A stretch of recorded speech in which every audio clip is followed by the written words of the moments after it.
स्वागत है आप सभी का सुपर एग्जाम अड्डा पे। मैं राजीव। एनटीपीसी 2025 टॉप 20 क्वेश्चन स्थापत्य से, चित्रकला से, प्राचीन भारत से। पहला प्रश्न हमारा है कि मंदिरों का अंतरतम पुण्य स्थल है जहां एक मिनट, हिंदू और जैन मंदिरों का अंतरतम पुण्य स्थल है जहां मंदिर के मुख्य देवता की मूर्ति विराजमान रहती है। हिंदू मंदिर और जैन मंदिर में मुख्य देवता की मूर्ति कहाँ विराजमान रहती है? तो आपको पता होना चाहिए गर्भगृह में। कहाँ पे? गर्भगृह में। लेकिन अगर आप रेलवे का एग्जाम देने जा रहे हो, specially railway group D, RPF और ये एनटीपीसी, इसमें बहुत बड़ा और बहुत बेहतरीन पूछता है मंदिर निर्माण की शैली।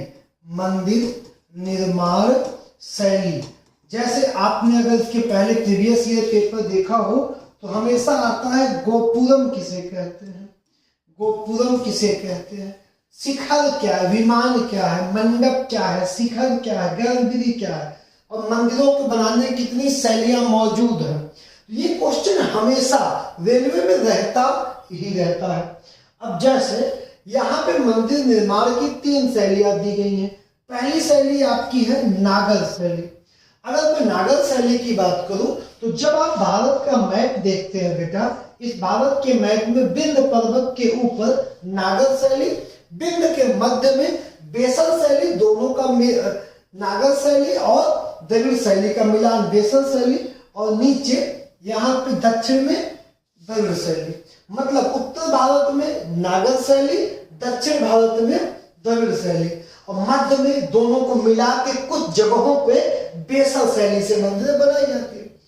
अब इन दोनों की खासियत क्या है? ये मंदिर बहुत बड़ी बाउंड्री में, पहले इन मंदिरों को हम देख लें, दक्षिण भारत में बनती हैं, बहुत बड़ी बाउंड्री में, बहुत बड़े बड़े गेट होते हैं।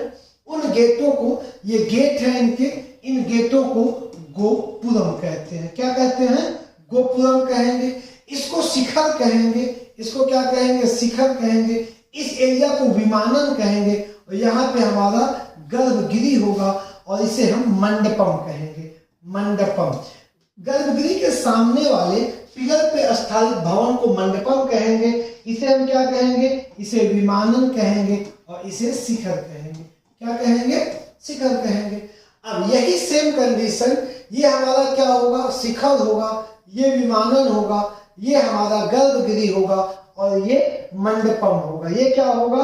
मंडपम होगा। सेम कंडीशन, शिखर, विमानन, शिखर, गर्भगृह और मंडपम।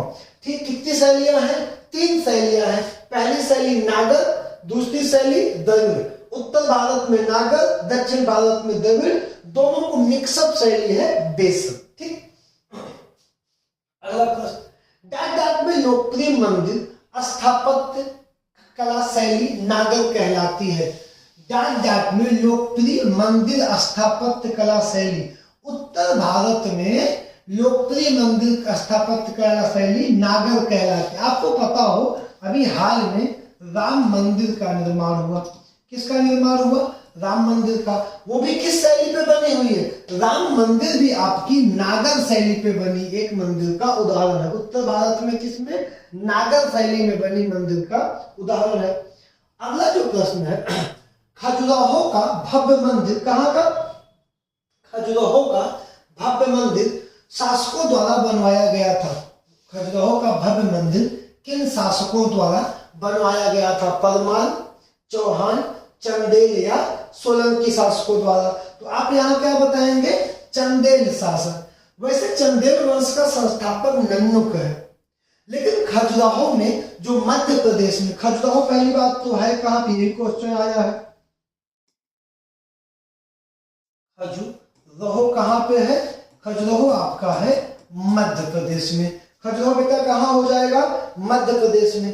अभी वर्तमान में कहाँ? छतरपुर, छतरपुर जिले में। वर्तमान में खजुराहो छतरपुर जिले में, एमपी के छतरपुर जिले में है। चंदेल शासकों ने क्या किया? वहां पे कई सारी मंदिरों का निर्माण करवाया। किन शासकों ने? चंदेल शासकों ने। जैसे वहां की सबसे प्रसिद्ध मंदिर है कंदरिया महादेव मंदिर, सबसे प्रसिद्ध मंदिर है कंदरिया महादेव मंदिर। दूसरी मंदिर है लक्ष्मण मंदिर दूसरी सबसे फेमस मंदिर है। और तीसरी 64 योगिनी मंदिर भी कहाँ है? खजुराहो में है। इसको किसने बनवाया? चंदेलों ने बनवाया था। एक छोटा सा पॉइंट मिसिंग है अभी, वो डाटा देना बहुत जरूरी है। अब इस टॉपिक को जब तुम पढ़ रहे थे तो हम बात कर रहे थे किस शैली की? हम बात कर रहे थे तुमसे नागर शैली की। अब नागर शैली में बनी उत्तर भारत की पहली मंदिर कौन सी है, या उत्तर भारत में ईंटों से बनी पहली मंदिर कौन सी है? उत्तर भारत में ये टेराकोटा मतलब मिट्टी की ईंटों से बनी पहली मंदिर कौन सी है? तो यहाँ पे तुमको जवाब देना है कौन सी? कानपुर का भीतरगांव मंदिर। कानपुर का भीतरगांव मंदिर ये नागर शैली में बनी भारत की पहली मंदिर है जिसे ईंटों से बनाया गया था। इसको आप अपडेट कर लीजिए, पूछा जाने वाला प्रश्न है, इसलिए मैं वापस आके आपको बताया। अब यहाँ पे खजुराहो कहाँ है? छतरपुर एमपी में है। चंदेल वंश ने बनवाया। चंदेल वंश के शासकों ने। चंदेलों का संस्थापक कौन था? चंदेल वंश का संस्थापक नन्नुक था। कौन था? नन्नुक था। अगला जो प्रश्न है, भारत में किस राज्य में कार्ले नामक संरक्षित बौद्ध गुफाएं मौजूद है? आपने सुना होगा कार्ले का चैत्य, ये शब्द आपने कई बार सुना होगा। अब कार्ले का चैत्य है कहाँ पे?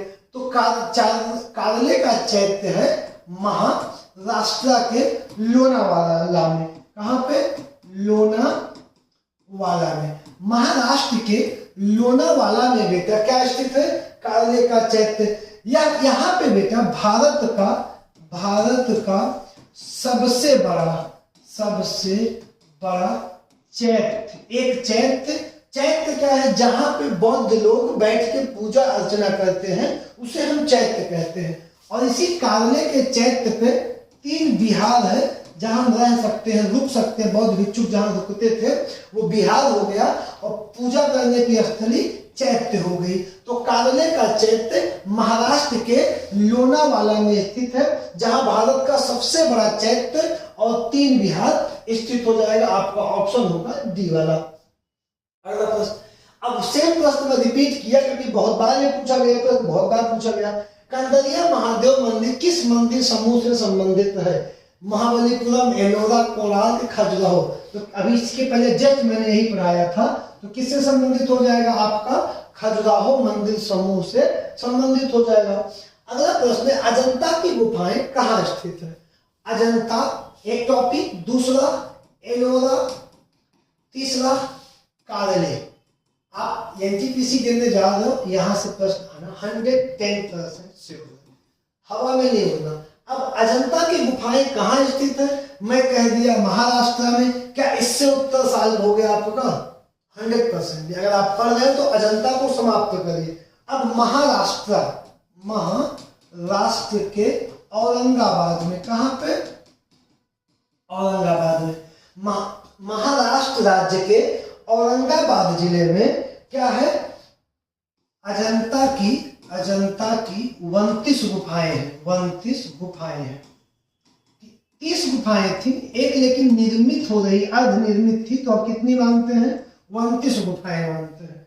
इन 29 गुफाओं में बेटा क्या है जानते हो? इन 29 गुफाओं की सबसे खास बात क्या है कि ये सिर्फ एक धर्म से संबंधित है, बौद्ध। ये सबसे इंपॉर्टेंट है कि अजंता की गुफाएं या 29 गुफाएं किस धर्म से संबंधित है? बौद्ध धर्म से संबंधित है।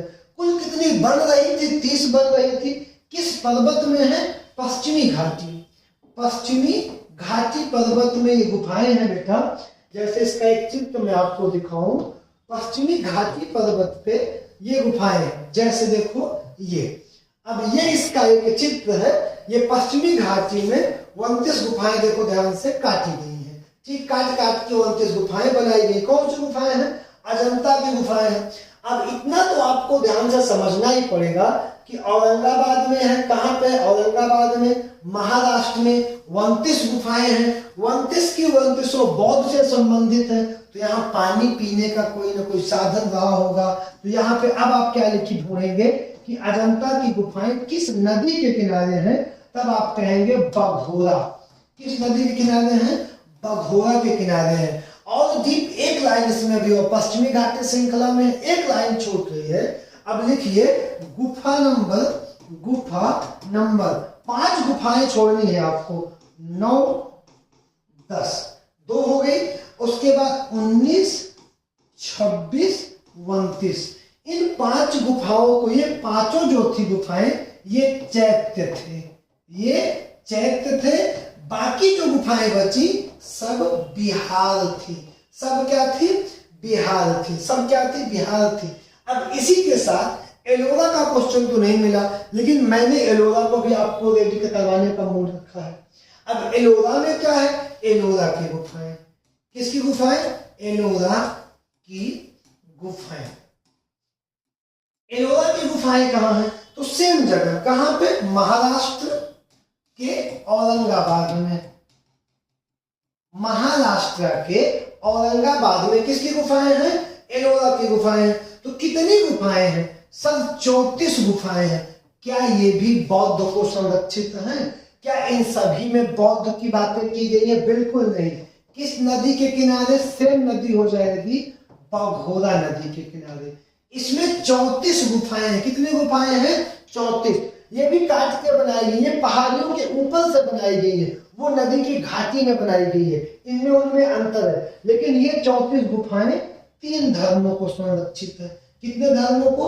3 धर्मों को। अब 3 धर्म में पहला क्या है? जैसे सबसे पहला आपका है 1 से लेके 12। कितनी हो गई? 12 गुफाएं बौद्ध को संरक्षित है। किस धर्म को संरक्षित है? बौद्ध धर्म को संरक्षित है। उसके बाद सेकंड 13 से लेके 29 तक हिंदू धर्म को संरक्षित गुफाएं हैं। किसको संरक्षित है? हिंदू धर्म को संरक्षित गुफाएं हैं। और उसके बाद बेटा तीसरा 30 से लेके 34 5 गुफाएं जैन धर्म से संबंधित है।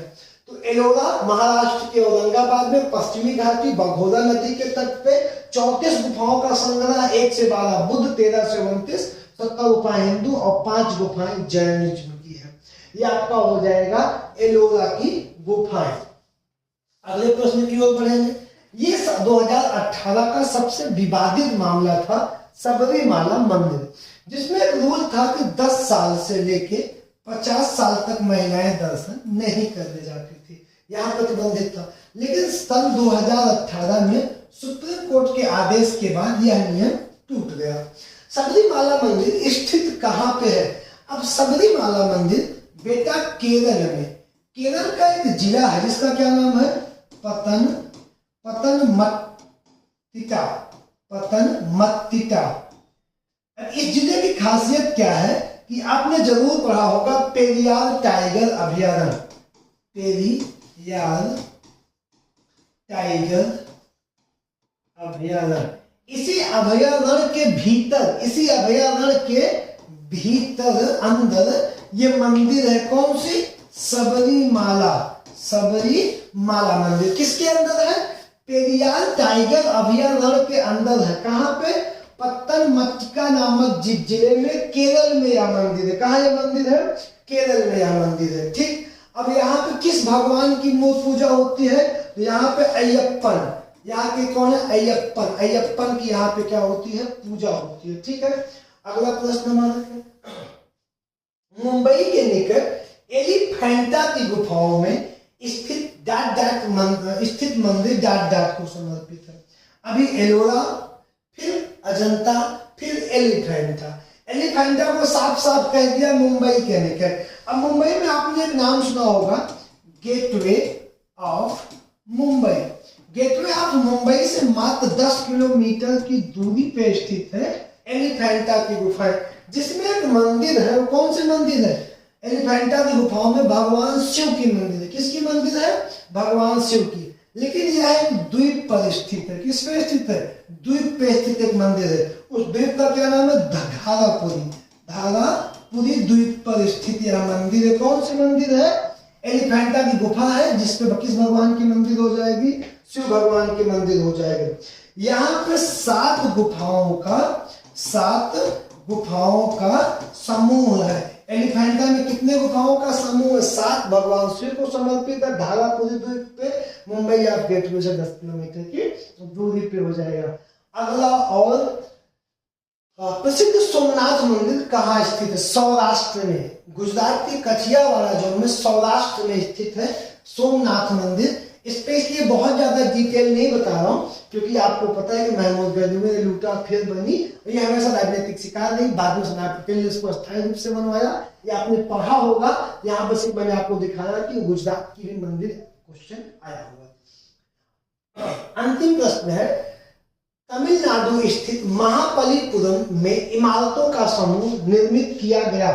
महाबलीपुरम में इमारतों का समूह निर्मित किया गया। क्वेश्चन पूछ रहा है किस राजवंशों द्वारा महाबलीपुरम में स्थित इमारतें बनाई गई हैं? पांड्यों द्वारा, चोलों द्वारा, चालुक्यों द्वारा या पल्लवों द्वारा? सही आंसर क्या होगा? पल्लवों द्वारा। और इनकी महाबलीपुरम की सबसे जो फेमस मंदिर है वह महाबलीपुरम का सूर्य मंदिर। किन राजाओं द्वारा बनाया गया है? पल्लव राजवंशों द्वारा इसको बनाया गया है। ठीक, तो यहाँ तक का हमारा टॉपिक समाप्त होता है। कल मध्यकालीन और आधुनिक और संविधान की स्थिति चलती रहे।